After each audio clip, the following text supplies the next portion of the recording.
Well, good morning. Surprise, it's me.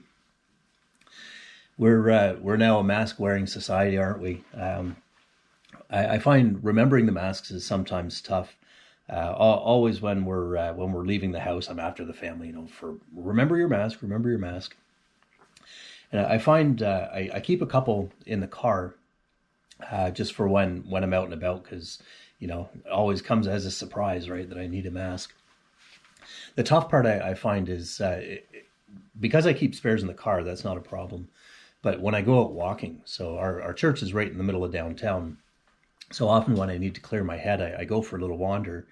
And there are certain people that I usually stop in and see. So there's different business owners that I always stop and say hi to. But when I'm walking, that's when I forget to stick one of these in my pocket frequently. So it's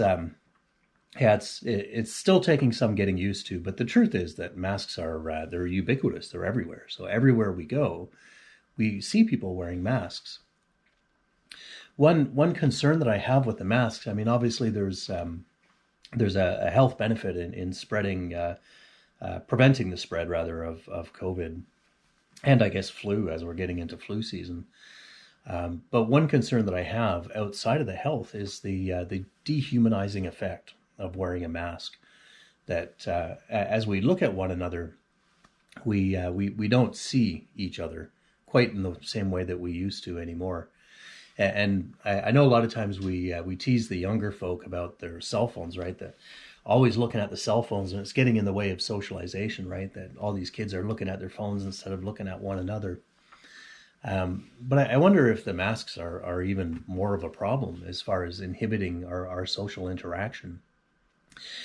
There's a very interesting experience just last week that I actually overheard. I was not intentionally eavesdropping, but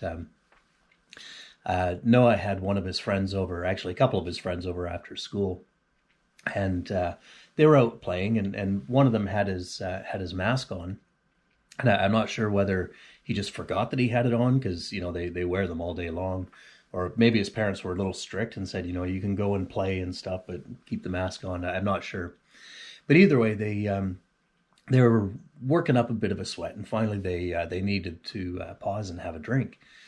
So he was going to have to take his mask off. Now, I heard the kids, kind of talking and laughing about it. And then one of them said something. They said, we don't know what you look like. And I thought about that for a second. And he's a new kid, right? So he's been going to this school for a couple of weeks. I'm not sure where he moved in from, but so really, he'd been going to school for a couple of weeks, long enough to make some friends and get invited to somebody else's house. But they had always had the masks on. And so these kids were friends, but they had literally never seen this new guy's face, right? They had no idea who he looked like or what he looked like, which is a really strange concept, I think, for a lot of us. So anyway, amid some chants of like, take it off, take it off, take it off, finally he takes off his mask. And there's silence for like a good 30 seconds, like a long time for 11, 12-year-old kids to be quiet. So there's silence.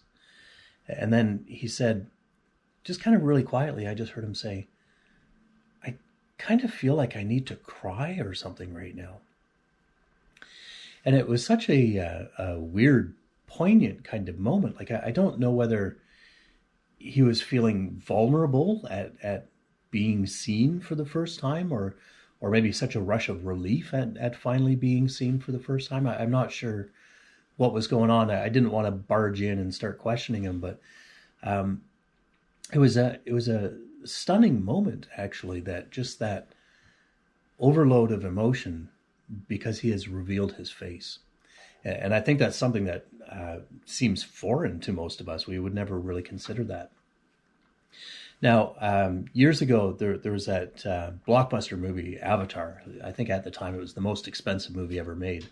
And their greeting, they didn't say, hello, how are you, or anything like that. They said, I see you.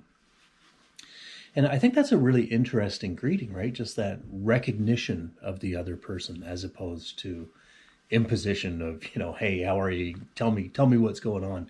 Just stopping and looking at one another. And I kind of think that in these stressful, divided times, because we certainly don't see eye to eye politically and racially and morally, and there's all these things that are keeping us apart and dividing us as people. So I think, especially now, that we're wearing these masks and that we're obscured to a certain degree, that we need to make a special effort to see one another, that we can see through the masks, through the labels, through our preconceptions. And I encourage you, as you greet one another, maybe even say that. Today, I see you.